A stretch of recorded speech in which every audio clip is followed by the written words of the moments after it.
Alustame tänast webinari, kell on saanud 2. Tere kõigile! Mina olen Ivari Soome, AruCAD-süsteemide arendusjuht, CAD ja BIM konsultant. Juhatan sisse tänase webinari, kus Riho Halgma, meie HSB CAD konsultant tutvustab, kuidas BIM mudelpõhine projekteerimine saab toetada tootmist.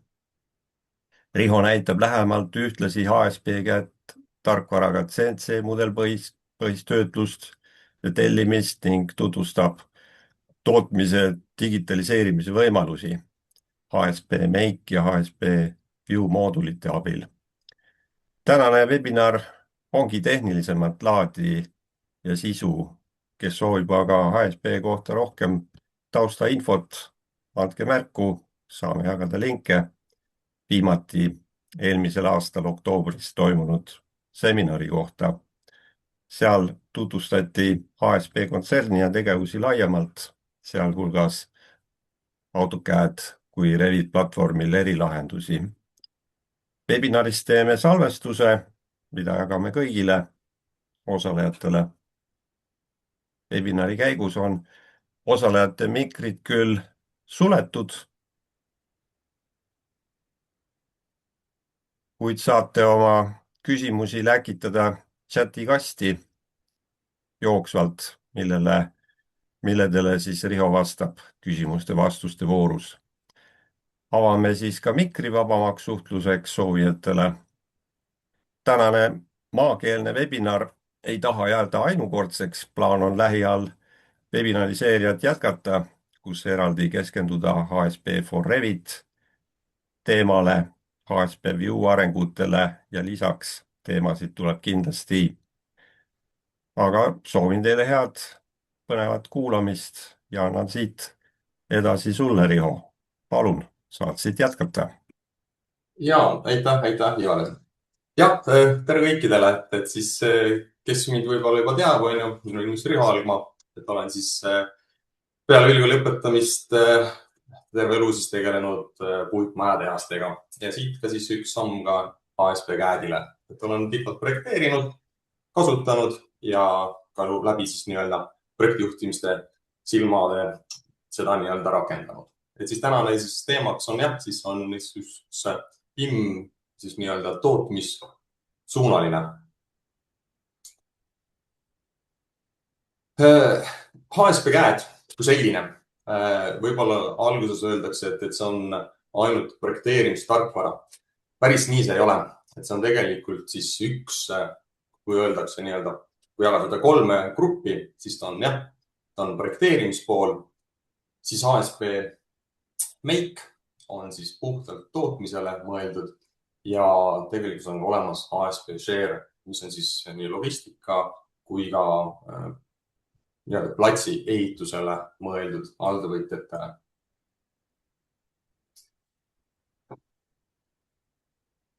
Hästi kiiresti siis veel Share'ist, selle juurde me täna tagasi tuleme, aga see on siis just siis nii-öelda logistika pool.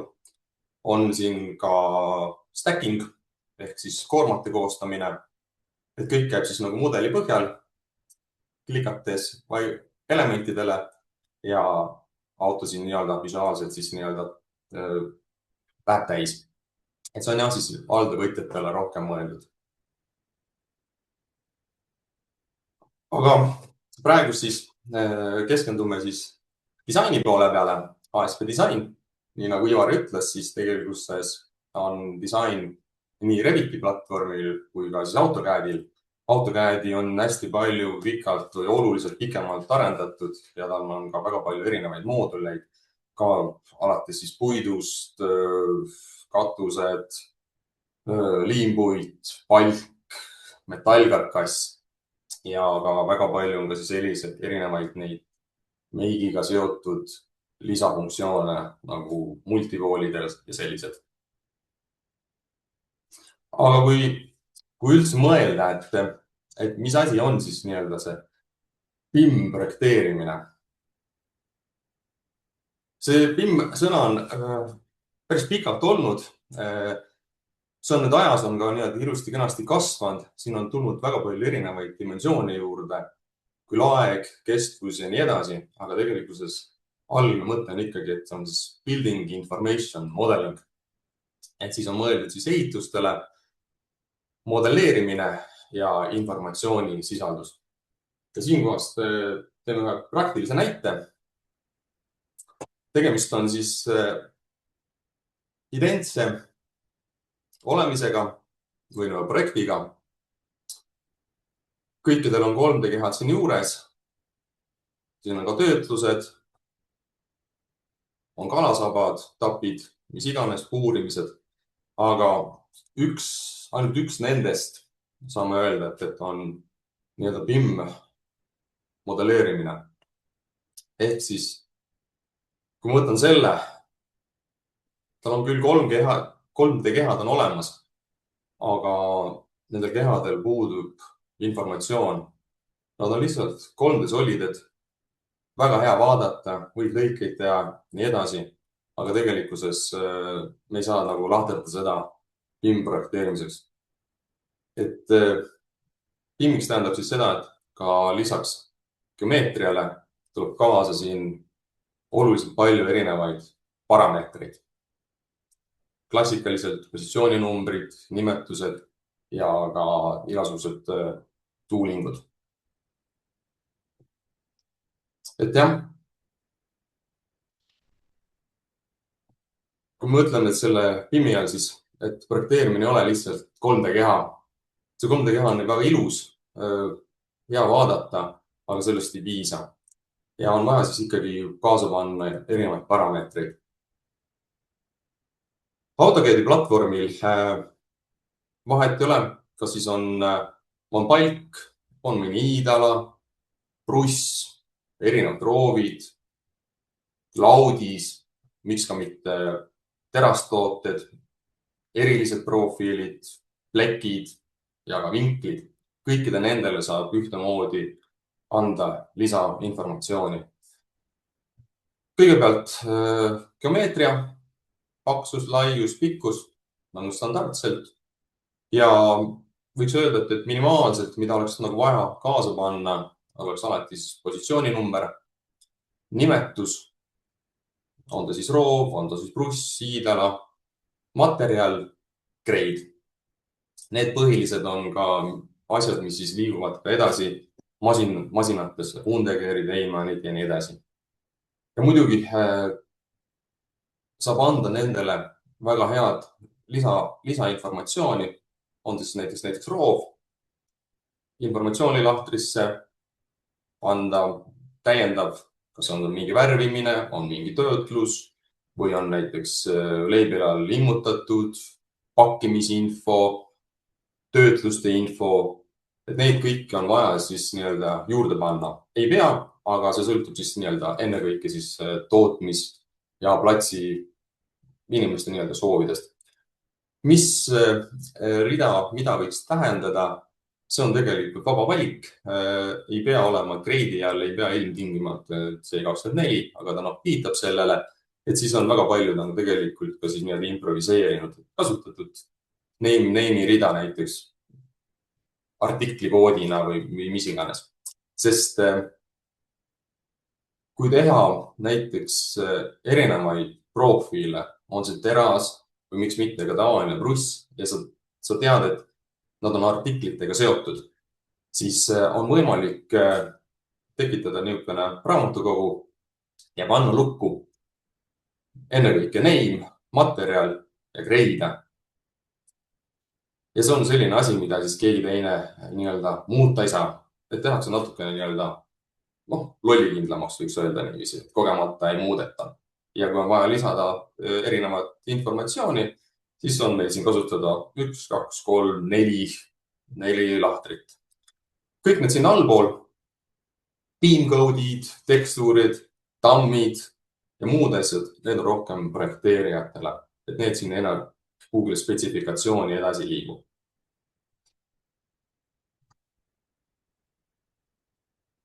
Jah, aga lisaks kõikidele kaasa minevatele informatsioonidele tuleb ka töötlused. Ja see on see, mida siis nii-öelda mida me nimetaksime siis mudelipõhilisteks tellimusteks. Et siinsamas on hea näide ühe liimpuitraami kohta. Ennem seda vaatasime, et see on küllaltki keerukas. Siin on hästi palju erinevaid asju ja ASP CAD-iga tuleb eraldi tuulingud. Ehk siis samasel ühel liimpuidul on siin 30-40 erinevat töötlust. On see siis puurimine, on see mingisugune lõikamine või siis kas või seesama kalasaba. Et need kõik on siis ilusti kenasti näha ja kui nende peal klikkida, neid saab siis ära võtta, modifitseerida, teha tammideks. Et see on kõik näha. Ja siin on üks selline väga nagu hea koht, et kui väga paljud kasutavad näiteks solideid, et tellida liimpuitu, siis see on punkt number 1, et ühtegi informatsiooni kaasa ei tule. Näiteks, et mis asi see on, mis detailiga tegemist, mis ta positsioon on või et kas oleks vaja näiteks seda immutada või värvida või mis iganes. Et siinsamas ka näitena puhul ongi näiteks raam 4, ta on keel 28, nähtav liimistus või peitsida, ükskõik. Ja siis siin on kõik need töötlused on ilusti kenasti kaasas. Et kui ma peaksin sellise detaili kuidagipidi 2D-sse või mis iganes moodi joonestama, võimalik, aga see võtab tohutult palju aega. See võtab ebanormaalselt palju aega ja miinusena on see, et ta on ikkagi eraldiseisev, ta ei ela oma elu edasi.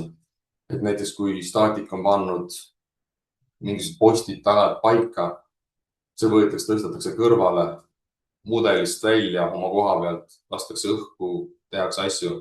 Ta ei ela oma elu edasi ja nende paranduste, muudatuste haldamine on väga keeruline. Väga palju vigade tekke õhtu ja nii edasi. Aga siin on üks hea asi. Näiteks ma olen suhtlenud Arbudiga, nende tehniliste inseneridega, siis tegelikkuses suuremad liimpuittootjad siin Eestis kasutavad täpselt seda sama programmi, ASP CAD-i. Ehk miks teha asja siis keeruliseks? Oleks võimalik kas või seesama terve projekt ka siis välja filtreerida, ilma et keegi midagi liigutaks, saata neile.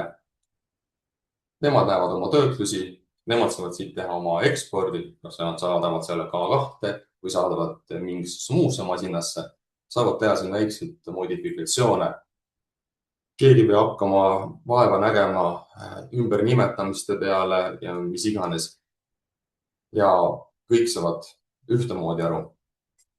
Et see on selline huvitav asi, et väga paljud, kes ASP CAD on kasutanud, tegelikkuses ei tea, et mida näiteks liimpuidud ise kasutavad. Et siit on tuleb selline välja see pool, et saab väga ilusti, väga lihtsasti ja veenduda, et kõik töötlused on olemas. Ja muidugi, kui näiteks läheb paigaldamiseks, siis sellest teha kas mingid IFC failid, võib-olla eraldi, siis kõik näevad seda, et ahah, et kui siit on ikkagi need puurimised visuaalselt puudu, siis nad on päriselus ka puudu, et ilma, et üldse pakki lahti võtta. Et selline võimalus on tegelikult meil täiesti olemas, täiesti kasutatav, ka testitud, nii et väga hea moodus, kuidas asi kiiremaks teha, lihtsamaks.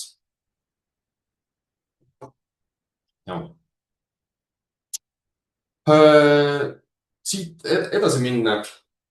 Me jõuame järgmise etapini, mis on siis tootmine, ASP siis make. see nüüd, Make on puhtalt tootmisele mõeldud ja seal hallatakse kogu tootmisprotsessi. Algab tegelikult projekteerimisest, läheb tootmiseni ja siin on ka mõningad moodulid, mis siin on olemas. Ja tänases webinaris me vaatame siis seda view'd. Et see on siis üks osa siis tervest sellest Make'ist. Aga siin on ka väga palju on loading ud, kliendid, kvaliteedi kontrollimised, QR-koodid näiteks, checklistid, pomlingid, kõik materjalid, multivool on, nesting on, absoluutselt kõik eksporterid, mida on vaja ja siis ka CAM poole peal. Ehk siin on ka üks väga hea illustratiivne siis workflow. Algab siis arhitektuursest disainist, on ta siis tehtud Reviti peal või siis AutoCAD-i peal. See liigub edasi siis disain moodulisse.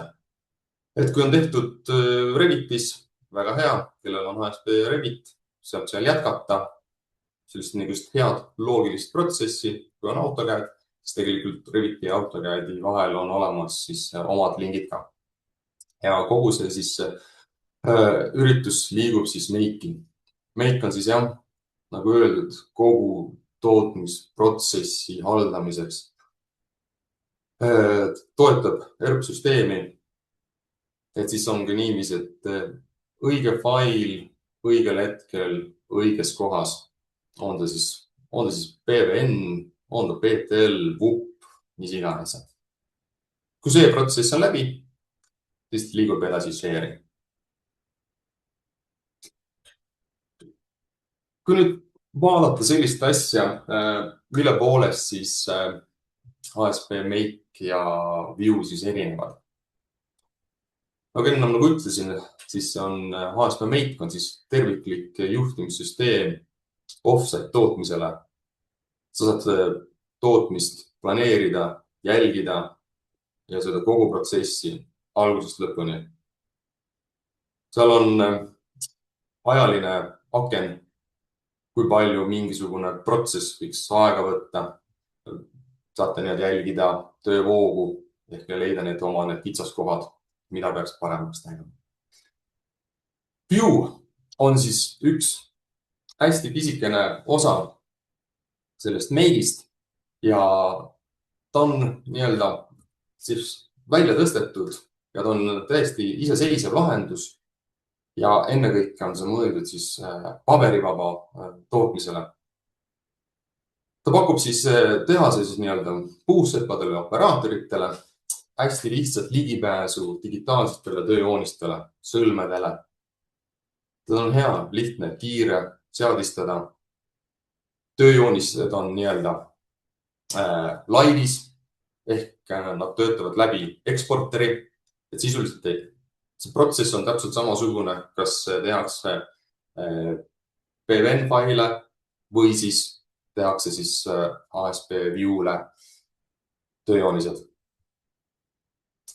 Et kuidas siis seda View'd kasutada või siis kuidas rakendada tootmises? Siin on väga erinevaid variante. See võib olla üks hea, suur, lihtsalt laele tõstetud või kõrgemale vineertahvel, mis on valgeks värvitud. Projektoriga lastakse tööjoonis sinna peale. Sa näed hästi kaugelt. Sa ei pea nii-öelda, sa saad lugeda tööjoonist niiviisi, et sa ei pane siis oma tööriista käest ära. On siis akutrell või naelapüstol või mis iganes. Ja siis ongi klassikaliselt, kui ei ole tegemist voogliiniga, on olemas konkreetne töölaud, sellel on siis ekraan, töömees siis saab seda jälgida, saab vaadata ja siin on võib-olla alumise pildi peal on parem näide. Olen väga palju nagu saanud sellist küsimust, et meil on inimesed on vanad, nad ei ole harjunud, isegi nutitelefonidega ei oska käia läbi. Kui külastades Vodejko tehast, siis siin on, ma ütlen, see oli, kui mälu ei peta, oli 55 või 60-aastane härra. Ta käsitles seda väga hästi, et nagu te siin töölaua pealt võite näha, paberivaba töölaud, välja arvatud siis see salvrätt, et seda ikka läheb vaja. Aga selle nii-öelda lisaks, et sul on 3D pilt, seal on ka olemas kogu siis nii-öelda 2D dokumentatsioon või mis iganes dokumentatsioon, detailide, plaanide või noh, mida iganes tollel konkreetsel tööpositsioonil on vaja. Et selle koha pealt siis vaatamegi HSP siis view'd. Et see on siis view stand-alone ja sellisel kujul ta tuleb. Siin on nüüd niiviisi, et 3D mudel, mis on siis otse siis HSP mudelist eksporditud. Siin on palju kihte. Et kõiki kihte on võimalik lahti võtta, vaadata, keerutada. Kui on vajadus, saab erinevaid tsoone kinni panna, vaadata neid ühte. Võtta näiteks mõnda kiiresti kontrollmõõtu, milline see võiks olla, kas või siin roovide peal, et see on niisugune enesekontrolliks niisugune hea kiire lahendus. Kuidas see view siis nii-öelda valmis saab? See on tegelikult iga tootmisele spetsiaalselt vastavalt soovidele siis seadistatud. Et antud näite puhul või demo faili puhul on siis meil siis Hollandi ja siin ongi see tavaline nii-öelda seadistamine. Ja selle seadistuse poole pealt siis tekivad need lahtrid. Ehk siis meil on siis nii-öelda 3D vaade kõigepealt. Siis kindlasti on framing, et kui frame'i peale minna, siis ta kuvab ette ilusti kenasti siis karkassi joonise. Hetkel küll siin on tollmõõdus mõõdud, aga see on nagu ma ütlesin, on see seadistatav, et tegelikkuses neid on kõik võimalik millimeetritesse panna. Kindlasti on need positsiooninumbrid, on ka materjalist, positsioonimumber, on ta piim, mis iganes, tükkide arv ka.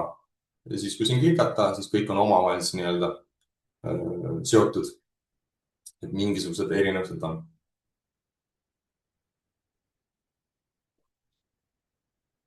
Nii nagu projekteerimisel ASP-s on tsoonid, tsoon 1–5 ehk siis nii-öelda noole pool ja 6–10 on siis noole vastaspoole. Ja neid on võimalik siis nii-öelda ka siia tuua. Ehk siis tsoon 1, OSP, sheeting, samamoodi materjalid on olemas. Kui klikata, need on identsed. Kui on vaja, siis saab alati ka siit veel täiendavaid mõõte võtta. Ja niiviisi on siis nii-öelda kiht kihihaaval üles toodud. Kuidas need mõõtketid siia tekivad ja on, see on siis view põhine, see on siis vastavalt seadistustele. Siin võib olla näiteks üks nendest sheetidest ei pea olema kindlasti mingi zone, see võib olla näiteks elekter. Jah. Ja niiviisi on võimalik siis kõik kihid üles rivistada, või kuidas öelda hakkas. Lisaks sellele, eelnevalt nägime, on ka nii-öelda 2D joonis, et see ei ole lihtsalt ainult siis 3D joonise pool, vaid on ka olemas siis nii-öelda toetav ja siis on detailide nuppe. Detailide nupp on siis nii-öelda PDF-failide. Siin on nüüd selline asi, et iga tootmine saab siis enda reeglid kehtestada kuidas ta tahab näiteks siin näitena ma tõin lihtsalt, on eraldi välja toodud plaanid. sul võib olla need plaanid siin ilusti kenasti, millega tegemist, lõiked, vajalikud asjad. siin võib olla ka terve detaili, ütleme detaili variant, kus on kõik koos või siis miks ka mitte näiteks spetsiaalselt detail, ma ei tea, 302 on ju. Ja sedasama siis nii-öelda eelneval pildil siis nägite, kus vaadategi, et siin on vaja midagi teha või midagi lisainfi või mis iganes. aga noh, absoluutselt võib ka olla ka näiteks aknasõlm eraldi. Ja mis on hea veel selle view ja meigi puhul on niiviisi, et siin üks näitena on, kui küll veel nii-öelda edasi minna, see on küll siis meik, mis oli nii-öelda reaalselt kasutuses, on olemas sellised detailid, näiteks C17 või mis iganes ta on siis nimetatud. kui sa võtad selle endal lahti ja on vaja näiteks täiendavat detaili juurde vaadata, siis kõik need detailid on nii-öelda lingitud. Ehk siis sa klikidki siia peale ja ta toob sulle kas see või siis mis iganes asi on siis lingitud. Et niiviisi ta käib kombinatsioonis. Ehk siis ilusti kenasti kaktejoonised, mis on vaja. siin võib olla ka ekstra need välja toodud 3D freimingud, plaadid, mis iganes. Et selline kiire ülevaade on siis HSP View ja HSP Make. Siis konkreetne, veel kui öelda, et siis konkreetne tehas, kus ma ise olen kohal olnud, asja vaatanud ja uurinud, oli siis Vadeiko. Aga teised on samamoodi meigi kasutajad. Aga siinkohal aitäh, et tulite. Nüüd võiks rääkida küsimustest ja üritaks nendele ka vastata.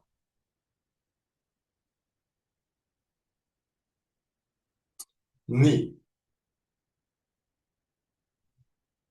Vaatame, kas meil siin on midagi tekkinud.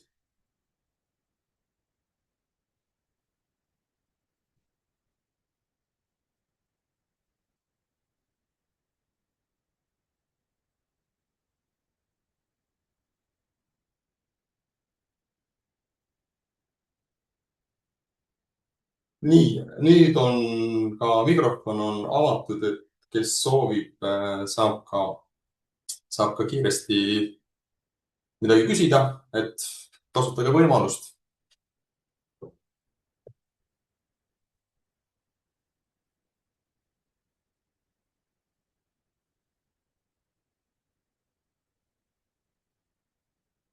Ei maksa tormata.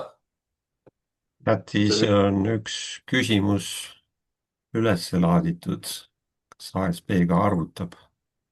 Nii. HSP, tal on väike osa on jah, on olemas, aga mitte selliselt, kui te mõtlete staatikat, siis tal on tegelikult on olemas see moodul.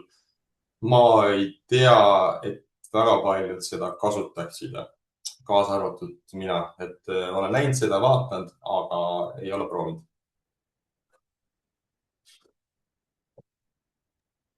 Siis Sebastian Orselski tõstab kätt, et ta vist mikrid lahti saada, et kas me saame tal mikri avada. Nii, assistent. Loodame, tuleb appi siin kohe.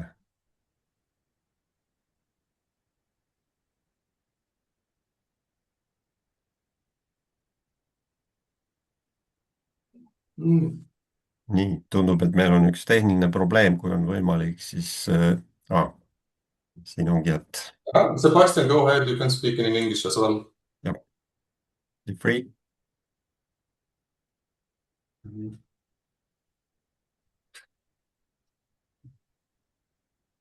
So Sebastian has raised the hand, so we translate it like wanting to question, but if you're just observing, it's okay. aga kui teil nii-öelda ei pea kohe praegust küsima, et võite saata kõik küsimused ka otse meili peale, riho.alm@arupäev.ee, et saate anda mulle tagasisidet kui ka järgmiseks webinariks ideid, millest te tahaksite kuulda või rohkem siis nii-öelda teada saada.